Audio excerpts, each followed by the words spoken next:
So like we said, the film itself is based off of a story from 1956, which was written by Dodie Smith.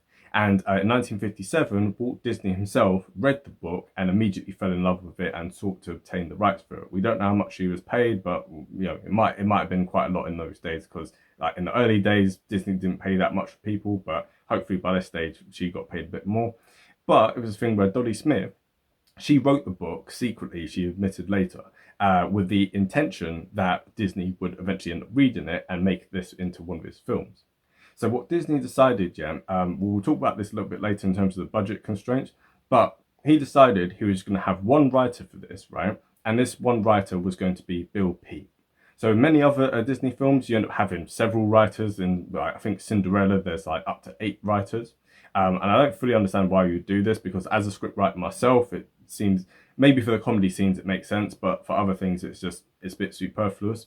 But anyway, so Bill Peet ended up writing the script for this, and it was a thing where when he did the first draft of it, this little bit of trivia, he didn't know how to use a typewriter. So instead, what he actually did is he wrote the entire thing by hand on some legal paper. So just a little bit of trivia with regard to that. And also as well, something to kind of make the point of is that there were many changes from this to the actual original, right? So what he did was he cut out a lot of the faff that was in there.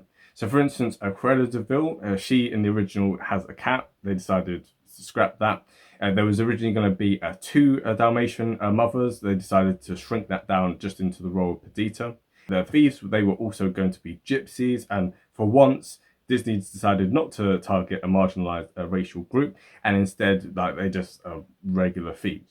And in addition to this, they decided that the wedding scene was going to be made much more informal. And the reason for this is because religious groups opposed to the kind of union of like 2 people in marriage, which is obviously a sacred kind of like institution, with the 2 dogs kind of like getting married, right? So what they decided to do is kind of make it a bit more informal. So this is the reason why Roger and Anita, they are just dressed in regular clothes rather than kind of like big elaborate like wedding clothes, right?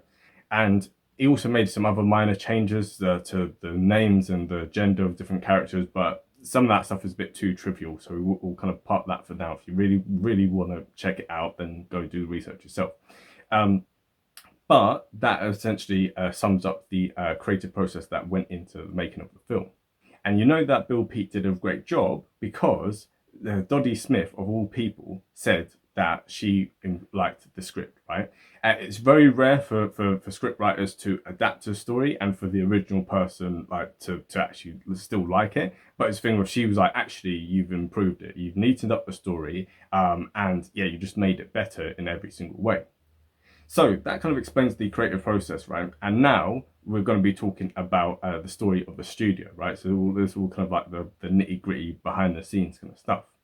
So like we said in the last video, which was Sleeping Beauty, Sleeping Beauty was a bit of a slow burner and it really hit the studios really hard, right? So much so that they were kind of like, oh, are we even going to be able to function? Are we going to have to make cuts to the animation department? And Eric Larson, midway through production, he even said, I don't think we can continue. I think that the costs are just getting too much. However, they were able to continue, and how they were able to continue was kind of twofold. First of all, in terms of like the actual story itself, they looked back at a Lady and the Tramp and saw how much of a box office success that was. So it was like, okay, we're going to pick another dog story because people seem to like dog stories. So let's just do that. It'll be nice and simple. And also as well, in terms of the actual animation. So before this period, Disney would use other techniques. But UB Iwerks, right, who goes all the way back to the old days of like Walt Disney's career, right? He had been experimenting with Xerox photography, and so he ended up modifying a camera to, I don't know all the kind of technical things for this, but what it was that it would take the drawings by the animators and put them straight onto the actual animation cells. So this would completely cut out the inking process, which was actually quite laborious and quite expensive. And so this ended up cutting down on time and ended up cutting down on money. So much so that it's estimated that the film's budget would have increased by a factor of 2 if these measures hadn't been put in, right? So really good like cost saving stuff, and we have UB Iwerks here to really thank for that. in particular because if you think about like how many puppies there are, how many dogs there are in general, if you think about like all the different spots that would need to be animated, it just would have been an absolute headache for them to have done. And so basically this process really saved them a lot of time and money. Also as well, in terms of like for the studio, like we have with many other Disney films, you had live action models for this. So in terms of the role of Anita, they got Helen Stanley once again. So she had been the model for Cinderella and also for Princess Aurora in Sleeping Beauty. So they used her again. And then in terms of Cruella de Vil, they used Mary Wicks, right? They also used several other people to kind of like base her character off of. In particular, they also used the voice actress herself with regard to Cruella's cheekbones, right? So the cheekbones, that is modeled off of her actual voice actor. So that leads on nicely to the casting of the actual film. So you have Rod Taylor, who is the voice of Pongo, and he also appears in The Time Machine, he also appears in The Birds, and he appears very briefly in Inglourious Basterds. You have Elisa Daniels and Kate Bauer. I don't know why they had two actresses for Petita's role, but either way, they decided to have that. You had Ben Wright for the role of Roger, and also as well, he is the voice of Rama in Jungle Book. You have Lisa Davis, who is the voice of Anita, and she is just in very minor roles in other films.